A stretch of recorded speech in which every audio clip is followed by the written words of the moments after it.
Hey everybody, welcome into the Thinking Crypto podcast, your home for cryptocurrency news and interviews. I'm your host, Tony Edward. On your way in, please hit that subscribe button as well as a thumbs up button and leave a comment below. If you're listening on a podcast platform such as Spotify or Apple, please leave a 5-star rating and review. First up, folks, we got big news around Cardano. I am a ADA token holder, and here's the headline. Cardano blockchain heads for Chang hard fork, biggest upgrade in 2 years. The main feature of the upgrade is to give Cardano the ability to introduce on-chain governance features. Now, about 2 months ago, I interviewed Charles Hoskinson, and we talked a lot about this. So this is a big upgrade coming for Cardano that will help it to be more decentralized and give it more governance features. And one of the interesting things I've been watching is Santiman's top dev activity blockchain. So blockchains that had the most dev activity over the past 30 days.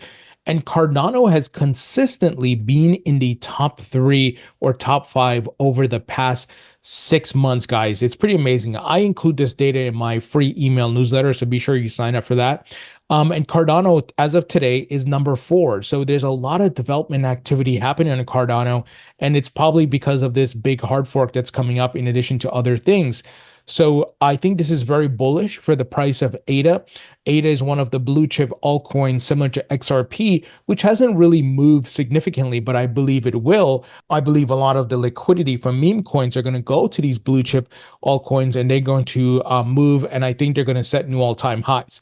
Now, as far as price target, I don't know. You can line up the Fibonacci models, and maybe Cardano will do well. I am an ADA token holder, so I'm hoping that it hits new all-time highs, but there's no guarantee there. The upgrade, known as the Chang hard fork, is a major milestone in Cardano's roadmap, punctuated by the much-awaited addition of smart contracts functionality in 2021. The Chang hard fork was initially set to go through this week, but Charles Hoskinson announced that on Friday that it had been pushed back to September 1st, so some exchanges, including Binance, could prepare their systems. So, folks, this is big news, and we'll see how it does. We got to see what the performance is like, but I think all around it's good news, good timing, especially as we are headed into the next phase of the bull market. Now, moving ahead, Donald Trump today released a video promoting his stance on crypto, that he's pro-crypto, and he tagged the new project he has been working on with his sons called World Liberty Fi. So let me play the clip here for you guys so you can hear from him. This afternoon, I'm laying out my plan to ensure that the United States will be the crypto capital of the planet. They want to choke you. They want to choke you out of business. We're not going to let that happen. So there you have it. It's amazing that we have presidential candidates supporting crypto, not just Donald Trump, but it is also RFK Jr. We know he's going to be dropping out, but we are in a new era of adoption with crypto. And as I've been saying, it's become ubiquitous. It's everywhere in politics, TradFi, and so forth.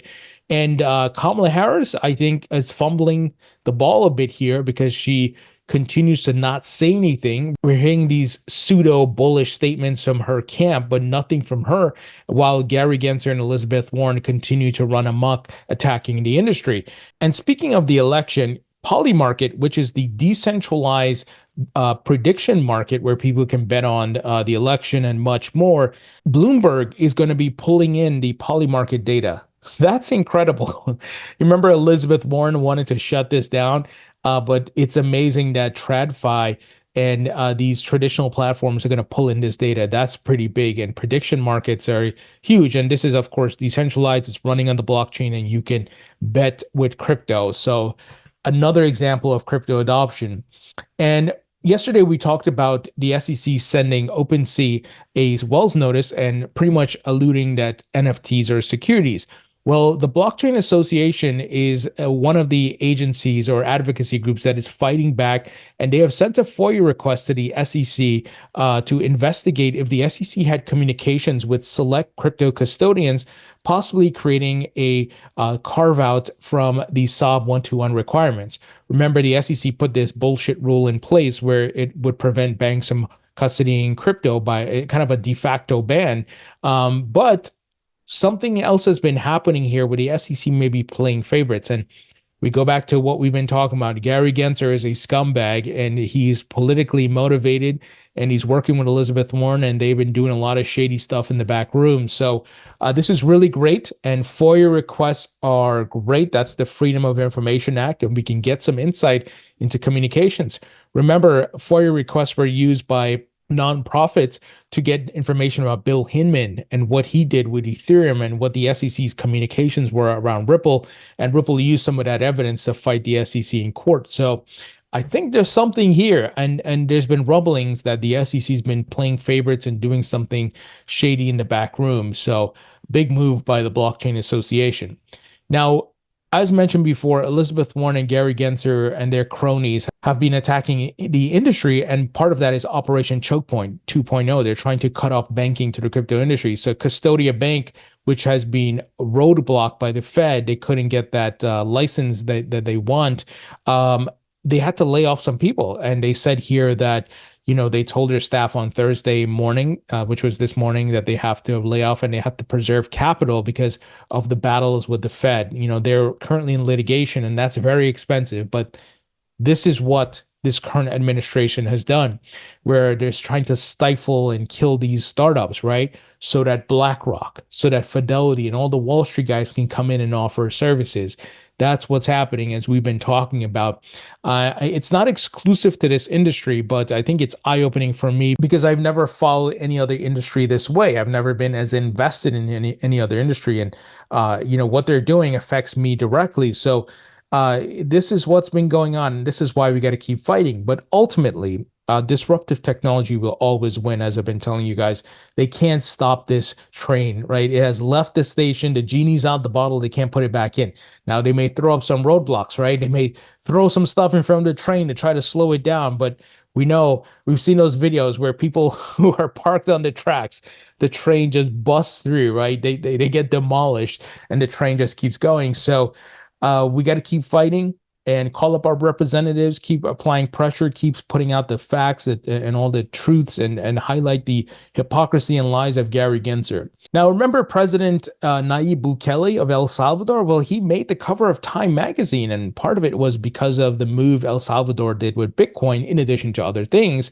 Here's a quote from an advisor. "We call it the great rebranding. It was genius. We could have paid millions to a PR firm to rebrand El Salvador. Instead, we just adopted Bitcoin."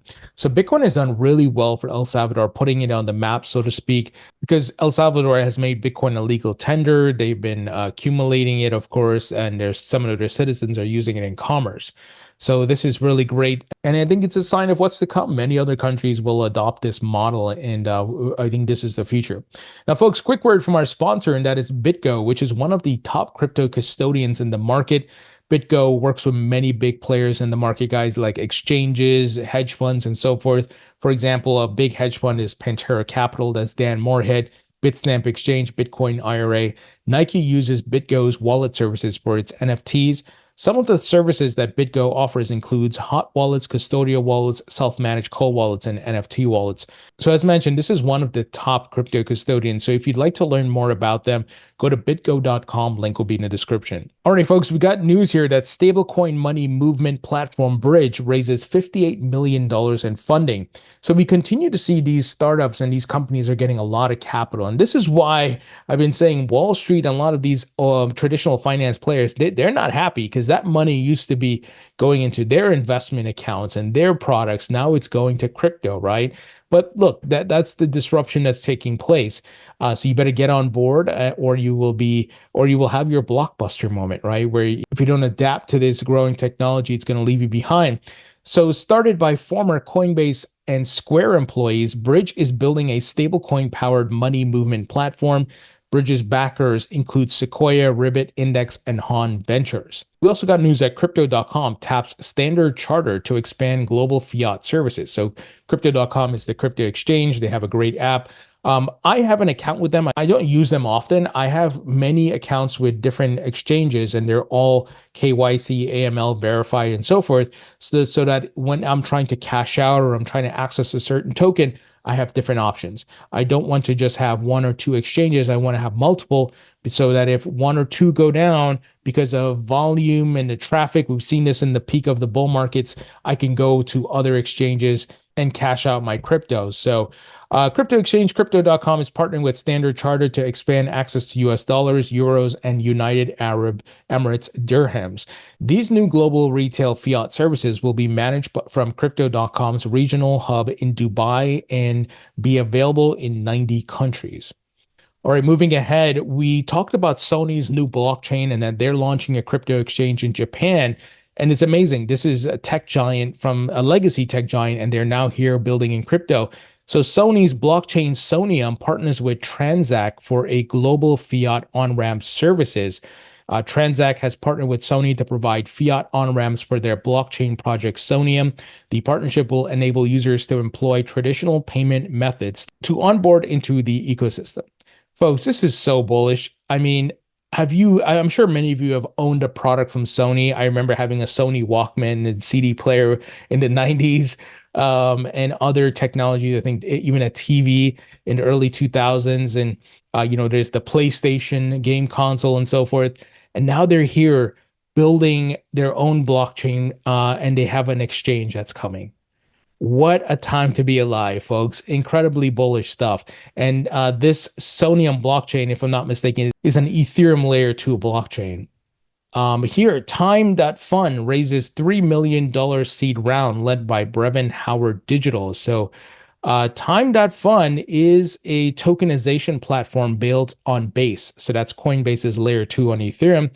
And they raised $3 million from Brevin Howard Digital, Coinbase Ventures, and others.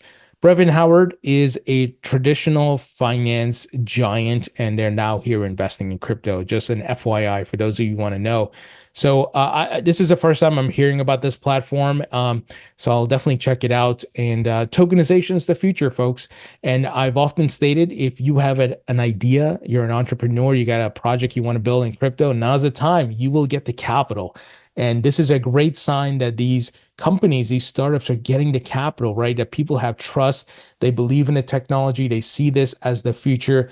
And many of these investors, just as they have in Web 2 and in Web 1.0, they're taking their bets, right? They see the potential disruptors, the technology that could win. And, when you own a hedge fund, you're looking for 1 to 2 winners. You may invest in like 20 to 30 companies, but there's probably going to be 1 to 2 who are winners, and you make your returns that way. So interesting things happening, folks. Really exciting. All right, folks, that's the news. Let me know what you think. Leave your thoughts and comments below. As stated before, be sure to sign up for my free email newsletter, 100% free. You don't have to pay anything. Link will be in the description. Also, be sure to grab a copy of my book, Rethinking Crypto. It's available on Amazon in paperback and digital, also on Barnes & Nobles.